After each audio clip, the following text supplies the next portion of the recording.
but you really have to create that hook to say, hey, what you are reading here is worth your time, because people never have time.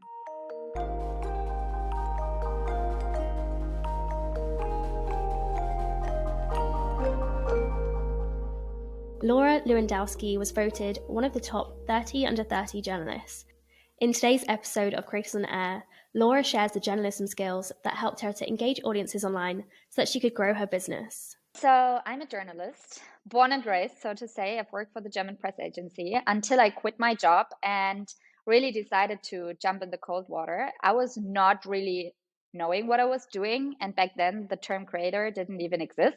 But apparently, I already started my journey as a creator and also my career. And today, talking in 2020, I'm the founder of Smart Chiefs, my own media company, which was always my dream. It's a newsletter-based business model with masterclasses in the background and many details, but I'm sure we're going to talk about this in a second.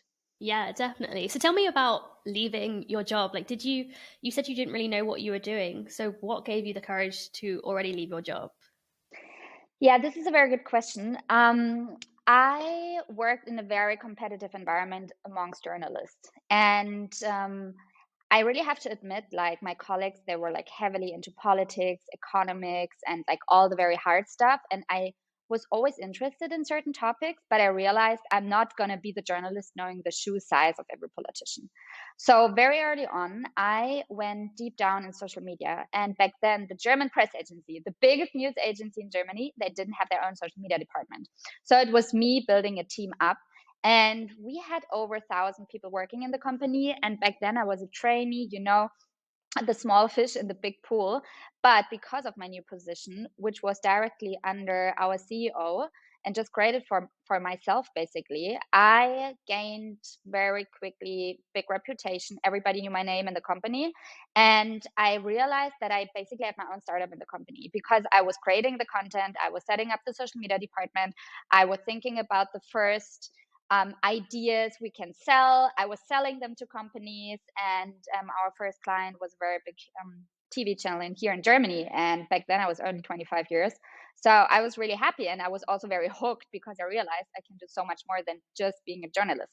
And therefore, I got voted or nominated as a top 30 under 30 journalist in Germany. And I don't know why, but I was like, if I can do this, then I'm sure so many other things will arise. And I just decided to follow my instinct and do my own thing. Is there anything from traditional journalism that you kind of took on board that helped you with writing online? Or was it that you kind of left that all behind and did something completely new? No, 100%. I mean, to be honest, going through that very, very hard, I have to admit that it was hard at some time and sometimes, journey and also school of becoming a journalist was the biggest asset I now have in my career. Writing for me, because I'm also a columnist for Business Insider, just realizing that I didn't mention so many things in the beginning when I had to pitch myself. Maybe I should work on my pitch. No, but also as a columnist, now as a creator, now as a newsletter author, even on LinkedIn, even on Instagram, you don't have to tell me how to find perfect titles. You don't have to tell me how to really make a text so appealing or article that people really read it from beginning to the end. I also really know how to create a schedule for, let's say, things, actual topics, current issues, certain politic, whatsoever topics that people are really interested in. So I basically know the theory behind what makes media interesting and what makes people to read my things. And for me, it became very natural to write. And every time when there is something in the world I see, I anticipate, I already transport it in an article for myself. And then it's only a matter of time. Do I really have the time to write everything down? So therefore, I think my biggest asset definitely is that I know everything about the whole media world. I think the biggest challenge, though, was to really feel like a businesswoman and turn it into a business, because I think many creators, they haven't been in that field before and maybe acted a little bit more entrepreneurial. But the other thing was the challenging thing. For me, it was actually the opposite. And is there anything that was different, though, about writing online versus traditional publications? Like, is there a mindset shift?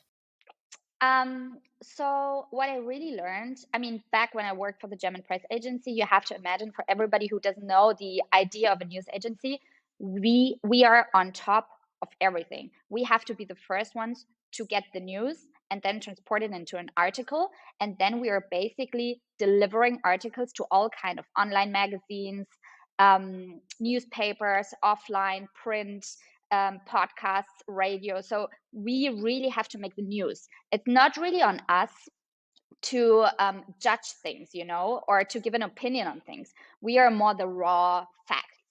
So one thing here that really stick with me was commit on the news. Don't start your text with, oh, the weather is nice, this was my experience. No, you come, which in Germany, if you translate it in German, we are falling with the door in the house. That would be super German to translate it, but this is basically what it is, right? You open the door and you're screaming the news and you're not embellishing anything. And I think for writing online, even if you're on TikTok and you're doing videos or you're on Instagram, it also matters to come right up front with the news. You don't have to explain everything in the beginning, but you really have to create that hook that people stick to your content. And I think this is something that got incredibly important and is becoming even more important than ever, to really convince people in the first seconds, depending on how long the format is, or even in the first minutes, or even in the first sentences, to say, hey, what you are reading here is worth your time, because people never have time.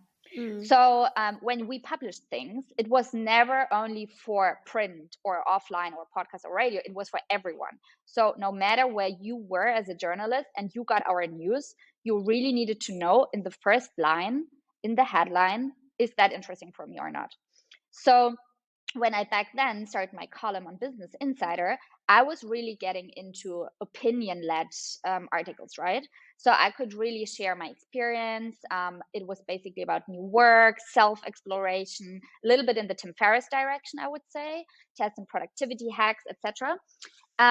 And what I back then realized, that because I thought, this is a very personal article, I can do a lot more storytelling, until my CEO back then, she told me, no, Laura, it's the same like German press agency. You have to start in the first 2 or 3 sentences with the topic you really want to talk about. And there you go again. Even in the headline, you have to make a promise. I mean, I don't know if you've already talked to Nicholas Cole, or, I mean, I'm sure you know him. Yep, But he's a definitely. big fan of headlines. And I also read his book. For everybody who doesn't know it, I highly recommend it. Even for me as a journalist, he really summed up the most important facts for things that I know, but I never really saw them like so obvious, or I didn't even know that there is a concept behind it. I was just doing it intuitively. So coming back to the question, I think this is the most important thing for everyone, no matter if print, online, TikTok, Instagram, No, I whatever. like that you said that, because even as a YouTuber, that's something I was taught from the very beginning, is like, think about that hook and just bringing people in straight away. So it's interesting that that applies across the board. You mentioned storytelling, and I wanted to ask you about storytelling, because you actually say on your website that a good story can change the world. What do you think makes a good story, and how do you share that story online through content? So, first of all, there is not a general answer, but it's really a matter of your audience. So, if I'm telling stories to CEOs or I'm telling stories to students, it makes a whole lot of difference. So, first of all, I think what really matters is being very empathetic and really feeling the pains and the gains, like actually in a marketing scenario. What does my reader need? What is he desiring? What is she craving for? What are her fears, anxieties, whatsoever? And once you know that, great. If you don't know it, talk to them. And I think this is a mistake what many people do. They start creating, which is great because they actually started, but then at some point they are only thinking about their own thoughts and continuously sharing what they feel that is interesting, instead of really talking to the people they are writing for. So what makes a good story? Definitely, first of all, know your audience. What also makes a good story is be very authentic. I mean, there are topics I personally went through. I can definitely share my experience, but there are also certain things that I don't know, but I still want to write about. So what do? I don't claim myself as a wannabe expert. No, I interview other experts, But what I really like about this is, and I see that many times that people don't do it, is I want to create a scenario where there's kind of a conflict. So instead of saying, oh, productivity is great, and this person A has studied productivity for years and she has done that, to be honest, I can read that everywhere because there are so many productivity experts out there. But what makes the story very interesting is there maybe something that this guy does very different, or this girl or this woman, to what you're expecting him or her to do? Or are there even two people who have a very different opinion? Can I maybe feature them both in my article?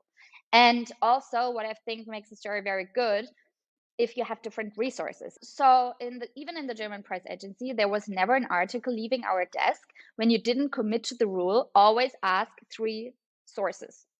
So you have to ask 3 experts, or you have to feature 1 study, or it also has to be representative. If it's less than, I think, 1,300 people, then it doesn't say anything about our society. So that's very crucial. So make sure you find maybe a pro or a contra person and put them in an article. So for the conflict itself. I think what also makes a story very good is that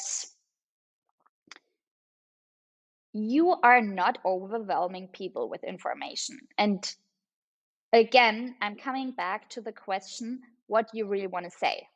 And if you don't know what to say in 1 sentence, then your audience will not understand what you want to say in 20 pages, right? So I love the idea to focus on 1 argument and then create a story around it, instead of saying, oh, I want to talk about productivity. No, challenge yourself. And this is the hardest part, because most people, they just start writing and they have like a sort of idea, very blurry, and oh yeah, maybe that could be a nice, but no, before you start, challenge yourself. So let's stay with the topic productivity. Okay, productivity. What is productivity? Okay, let's talk about routines. Okay, when is my routine? Okay, in the morning. Okay, why in the morning? Okay, because I'm a mother. Okay, why is that a challenge for me? Yeah, because I have a baby and I don't even have time for a routine, or it's very hard to come up with a routine.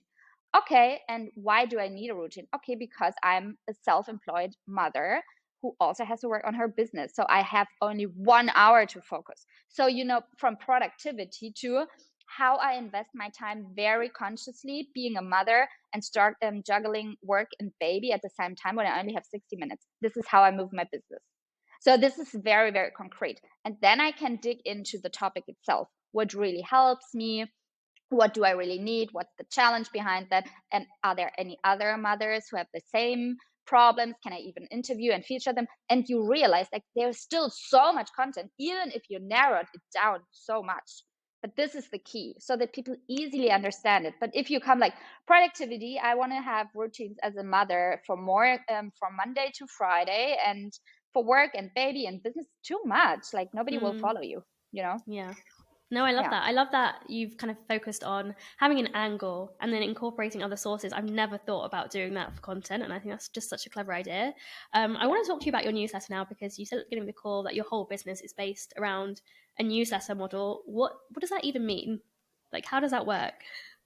So when I started my newsletter, I was basically looking in the US, and I'm sure we are both consuming more or less the same newsletters, because there are some certain, I would say, stars in the newsletter landscape, which are definitely not in the German speaking market. And what I love about it, and this was one reason why I started it, because it's basically like my own media publishing house, right? As a creator, you're more or less free to express your thoughts and ideas whatever and whenever you want.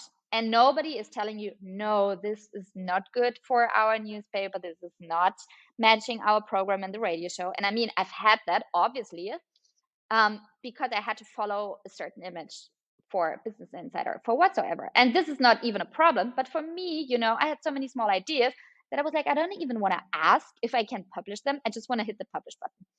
So this was my first idea. Why do I want a newsletter? And also, I realized starting a media company was always my dream, but it was never my dream to do it in a very traditional way. And the first business model that really inspired me was Morning Brew.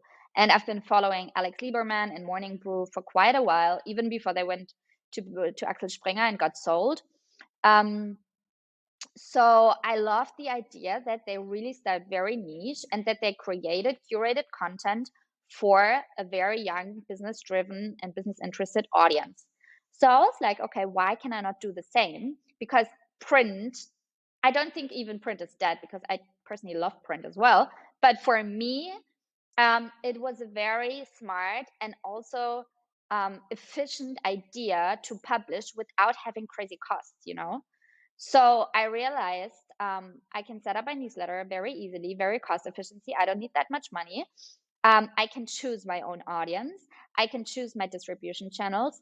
I can even choose what I want to write about, how does my newsletter look like, and then also going from newsletter to other ideas and formats, which I'm still on the go and I'm always exploring new ideas.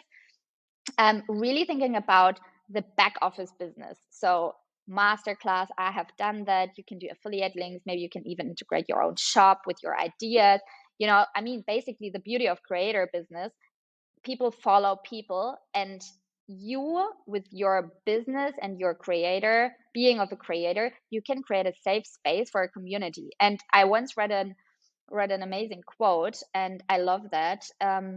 It says, building a business is to help people with a product, and building a community is to help people to help each other. So you're creating a space where people are meeting, and the overall thing is the newsletter, but you are attracting like-minded people. And would you ever find that in a typical newspaper? I mean, readers never really meet each other. Maybe you have like a conference or an offsite, and well, nice podcast, newspaper XYZ invites to a podcast panel, but that's it. And I feel like the internet is giving us so many opportunities, even on Discord, on cohort-based classes, where people of the same industry, the same values, the same challenges whatsoever can meet and even find friends, role models whatsoever. And this is amazing. And I think even, or especially in these days, in a society where we are moving away from home on a very global perspective, we are leaving our safe space where the family stays at home. Our childhood friends, they are spread all over the world. And what community was 20, 30, 45, 50 years ago doesn't exist anymore. So we need to find a new community. And where is that community? Okay, it can be online. I mean, look in the gaming industry. Back then, when the internet was rising, I think this was one of the first places where communities were built. And it's on us, on creators, I think, to build a new home for people who lost their old connections and are not able to see families and friends every week. So I think this is a very, very important thing to think about, and how we can contribute to a better society as well.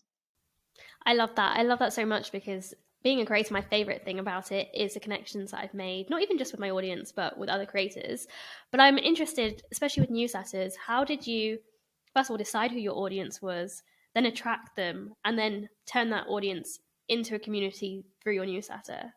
Because for me, I never think of a newsletter as a community because you're sending it to someone, and like, how do they interact even though you're sending the email? Yeah. So great question. And I really have to admit up front, I'm on my way. It's not that community as I imagine it to might be in 2 or 3 years. But what I can tell you, what I've learned is, regarding question one, who's my audience? So I started my newsletter because I had my own thoughts. And for me, it was very hard to think about the niche or the topic itself, because I was publishing for so many other people who had different audiences. And then Laura is coming with her own thoughts, and then people are signing up. And at some point, I was like, who are you? Like, why do you love my content so much? So, first of all, I had this question. I have to ask them, who are you, in order to create an audience?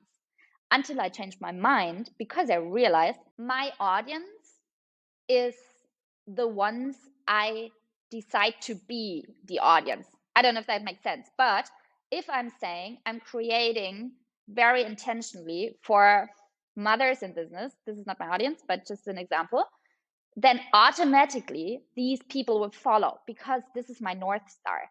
Yes, there might be very conscious decisions to say, okay, I go on different groups. I'm reaching out to mothers in business communities, and I'm spreading my articles and my newsletter there. But I think it really comes down to the content already when I have a clear persona in my head for who I'm creating. So back then I realized if there is one person I can imagine this is my audience and my community, it's me because it's so personal. So who am I? I was asking that question. Okay, I'm 31. I'm a creator. I am a mother, but I decided to not go in a typical enterprise or company because I'm deciding to be a leader for myself. And I have many issues in my life that I'm trying to solve on my own terms. Therefore, reading many books, I'm so interested in personal development. And I'm sure there are so many other people who are tired as hell, like me, of the old way of leadership so that they will follow my journey. You don't have to be a creator in the way I'm the creator. However, I feel the new era of chiefs, this is why I call it Smart Chiefs, my newsletter, is here because we live in an ever changing society and also in the information age where you need different skills and you will not learn them in school, you will not learn them in university, and you will definitely not learn them from your old boss who follows the rules of 1981. So it's on me. And because I had these questions, where are my role models, the ones I want to follow? And I share this. So there you go. The audience is exactly like me. They are also having the same questions in my mind. And ideally, I can help them solve them. So where the community is there, the community is myself basically, or has the same common things. And what was your second question? How did you attract your audience? Yes. So I was very active on social media, and I feel like also when I go in my statistics, for instance, or on Instagram, it really matches the profile I just mentioned. Most of the people are between, let's say, 28, 35, a little bit older, maybe 2 years younger, but this is like the middle, the medium. Most of them are, to be honest, female, which surprised me, but it's actually female, especially on Instagram. However, on LinkedIn, I have many leaders. I can see it in the statistics, many CEOs, many C-level positions, startup founders. And since I'm heavily promoting my newsletter every week, most of these people obviously subscribe it. And how do I know that they like it? Because my opening rate is over 60%. It's usually 62 Wow, or that's even incredible. 63. So obviously, I'm talking about topics that they're interested in because otherwise they would not read it every week. And honestly, every week it's over 60%. And if it's less, then it was usually because my title was bullshit. Wow. um, yeah, so this is how I attract them. And what I've done recently is also people I feel like are legit people, really transport my mission, my vision, or people I also feel that they're smart chiefs. I've messaged them and asked them, can you please share? Because to me, you're like a smart chiefs ambassador. And I would really, really appreciate it if you take 10 minutes or even less because the post is ready. You just have to copy paste it. I've prepared everything and really made it easy for them to share on social. That to attract new audiences. And what I've done as well, especially when people had a lot of reach, that I asked them to be a co-author. That doesn't mean that they have to write everything themselves, but what I've basically done, most of them are friends, but they have like amazing knowledge on certain things, productivity, creativity, whatsoever. Um, that I asked them to share 3 concrete tips with my audience and think that I learn from them. And that works amazing because obviously they're much more engaged to share my newsletter because they contributed to it.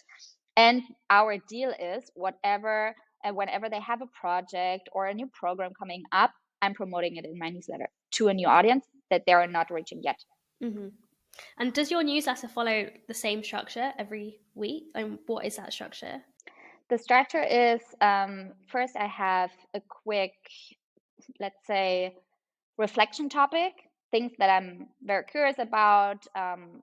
For instance, this week, which was yesterday, Thursday, every Thursday, I was talking about the fact that we're consuming too much information and that we don't have to have an opinion on everything, right? And that it's even destroying our brains instead of serving our society.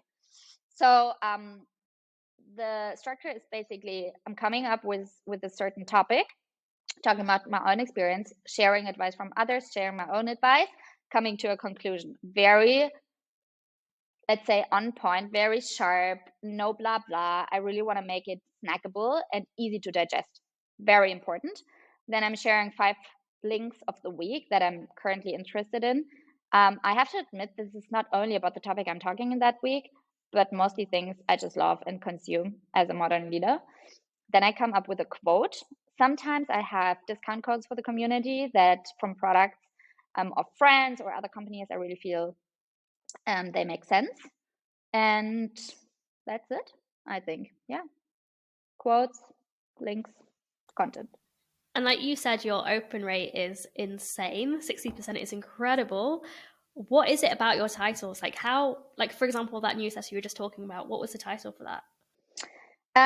The topic yesterday, because it was yesterday, usually I can tell you after 1 week how the performance was, but I'm already at 45%, and this is very good for 24 hours. So I can talk about last week or the week before, and it just said, please open. Oh, really? Yeah, this was my title. And I think the idea of a title is not to explain the world, it's really to make people curious. I had titles like, what people really love is top 5 things of blah, blah, blah. They love structure. People are obsessed with structure and they love things they can expect, right? If you talk about 3 concrete steps, they know, okay, I can easily digest it. I know 3 things, easy to implement. If I'm talking about 10 things, it's also good because it's a very concrete number. However, 10 is a lot, you know? Mm-hmm. I think number rule for titles is make people curious. This is the most important thing. Be very precise with what to expect. Also important, like 10, 3 tips, the one way.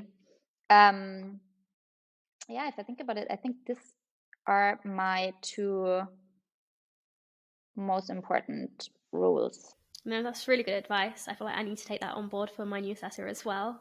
And be short, very short, because you know the email line, especially on our smartphones, is very short. Yeah, true. And if from Alice Lemay, you've been interviewing her recently. I've also subscribed to a newsletter. I like it. However, I think yesterday the email, I didn't click on it because it was so long and I couldn't even finish the end of the title. So I was not reading it and I'm observing myself all the time. This is maybe also a good hack. I subscribe to 20 newsletters and every time I read it, before I click it, I feel like, okay, is it really serving me? Would I just, because of the title, read it? Is it so interesting? I mean, I always read it because I'm interested in content, but just title-wise, would I read it? And if the answer is yes, I save it because it's very likely that at some point this headline matches my content as well. And then I copy paste it. That is such a genius idea. Like, I feel like you can apply that to any, like even YouTube videos. I can apply that to YouTube. Yes, that is 100%. Just so clever. Oh my God, I'm so going to do that. Thank you for sharing that. Yes, and obviously, I mean, everybody is copying the titles, which is not even a problem because the content behind it is unique. It's just the packaging. And I think there is nothing dramatic behind it if you really get inspired and you realize what kind of videos, what kind of newsletters, what kind of books are you just interested just by reading the title. And when my brain says amazing, then I'm sure other brains also say amazing. If my brain is like, what is this book about, this newsletter that doesn't really interest me, I'm not using it. And then finally, I just want to ask you about what your business actually looks like. So you've got this newsletter, but in terms of revenue, what is that split up into? Like, where are you earning from? So I have the newsletter. I do advertising in my newsletter. I have a cohort-based class behind it. I'm currently looking for ways to monetize it in the B2B area because I feel that there is so much potential in big companies as well. So I'm currently thinking about a subscription model, but I'm still on it because officially I'm not working. I had a baby 9 months ago. So I have actually 1 hour to think about my business at the moment.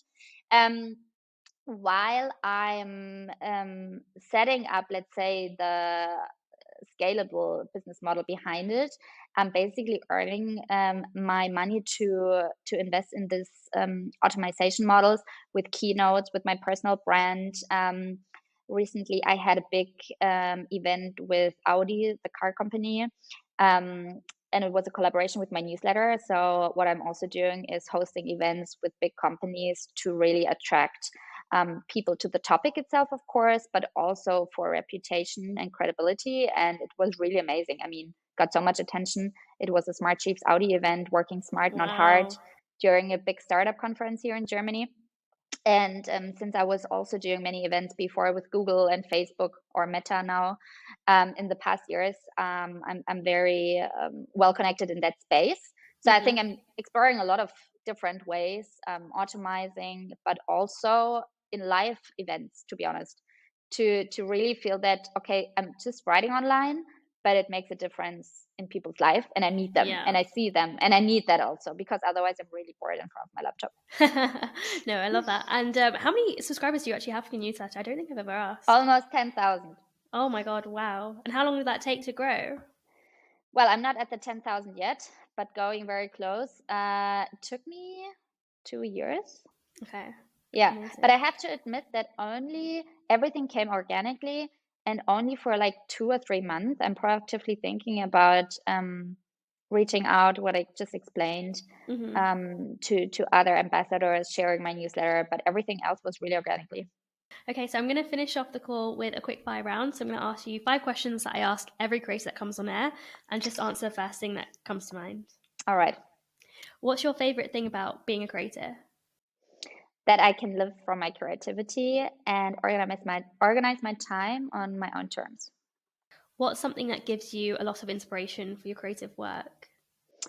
Many newsletters I'm reading, and many books and many podcasts, to be honest. Do you have a favorite newsletter? I actually like Slow Growth from Matt Devella, but Yeah, me honestly, there too. are so many different newsletters.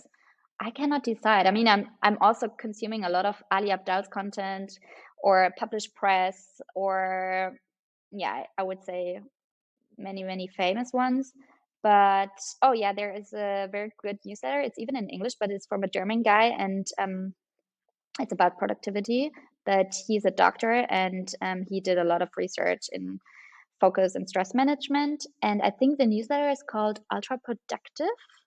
I think so. I have to double check, but it's in English, and it's very deep, and wow, so many insights. Really good. Can I'll highly check that recommend one it. out.